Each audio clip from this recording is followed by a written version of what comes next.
सभी भक्तजनों को जय श्री कृष्ण। श्री सुखदेव जी कहते हैं, परीक्षित, वहां ऐसे आश्रम, भवन और वर्ष पर्वतों की घाटियां हैं जिनके सुंदर वन, उपवन, सभी ऋतुओं के फूलों के गुच्छे, फल और नूतन पल्लवों की शोभा के भार से झुकी हुई डालियों और लताओं वाले वृक्षों से सुशोभित है।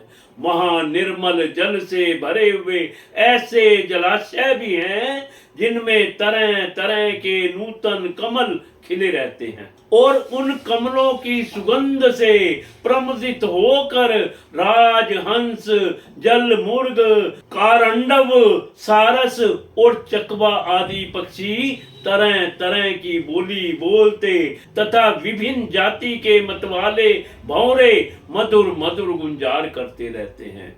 इन आश्रमों, भवनों, घाटियों तथा जलाशयों में वहां के देवश्वर गण परम सुंदरी देवगणाओं के साथ उनके कामोद सूचक हास विलास और लीला कटाक्षों से मन और नेत्रों के आकृष्ट हो जाने के कारण जल क्रीड़ा आदि नाना प्रकार के खेल करते हुए स्वच्छंद विहार करते हैं तथा उनके प्रधान प्रधान अनुचरगण अनेक प्रकार की सामग्रियों से उनका आदर सत्कार करते रहते हैं। इन नमो वर्षों में परम पुरुष भगवान नारायण वहां के पुरुषों पर अनुग्रह करने के लिए इस समय भी अपनी विभिन्न मूर्तियों से विराजमान रहते हैं। इलाव्रत वर्ष में एकमात्र भगवान शंकर ही पुरुष हैं।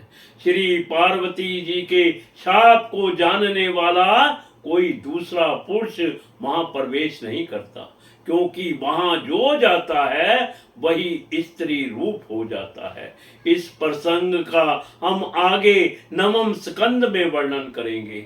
वहां पार्वती एवं उनकी अरबों खरबों दासियों से सेवित भगवान शंकर परम पुरुष परमात्मा की वासुदेव, प्रद्युम्न, अनिरुद्ध और संकर्षण संज्ञक चतुर्व्यूह मूर्तियों में से अपनी कारण रूपा संकर्षण नाम की तमा प्रधान चौथी मूर्ति का ध्यान स्थित मनोमय विग्रह के रूप में चिंतन करते हैं और इस मंत्र का उच्चारण करते हुए इस प्रकार स्तुति करते हैं। भगवान शंकर कहते हैं, ओम, जिनसे सभी गुणों की अभिव्यक्ति होती है, उन अनंत और अव्यक्त मूर्ति ओंकार स्वरूप परम पुरुष श्री भगवान को नमस्कार है। भजनीय प्रभु, आपके चरण कमल भक्तों को आश्रय देने वाले हैं तथा आप स्वयं संपूर्ण ऐश्वर्य के परम आश्रय हैं। भक्तों के सामने आप अपना भूत भावन स्वरूप पूर्णतः प्रकट कर देते हैं तथा उन्हें संसार बंधन से भी मुक्त कर देते हैं, किंतु अभक्तों को उस बंधन में डालते रहते हैं।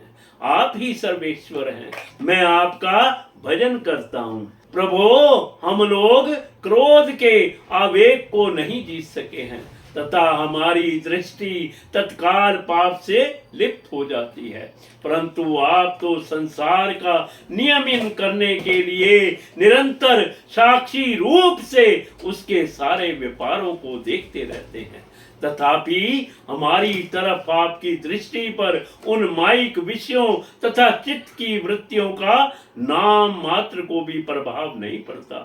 ऐसी स्थिति में अपने मन को वश में करने की इच्छा वाला कौन पुरुष आपका आदर न करेगा।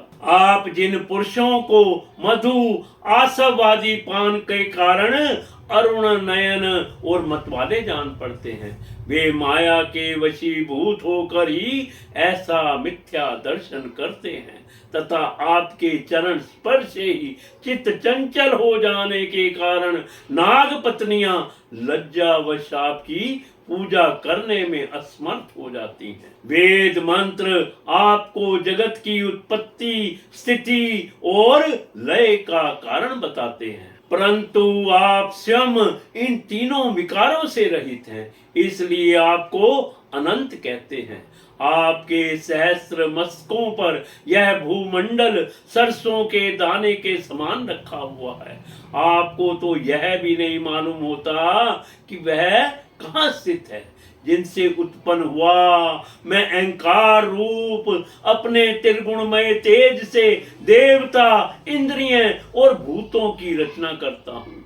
वे विज्ञान के आश्रय भगवान ब्रह्मा जी भी आपके ही मैं तब संज्ञक प्रथम गुणमय स्वरूप हैं।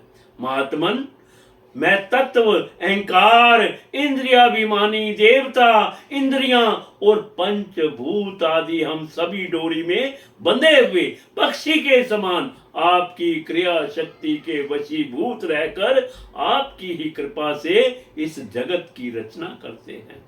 सत्यवादी गुणों की सृष्टि से मोहित हुआ यह जीव आपकी ही रची हुई तथा कर्म बंधन में बांधने वाली माया को तो कदाचित जान भी लेता है, किंतु उससे मुक्त होने का उपाय उसे सुगमता से नहीं मालूम होता।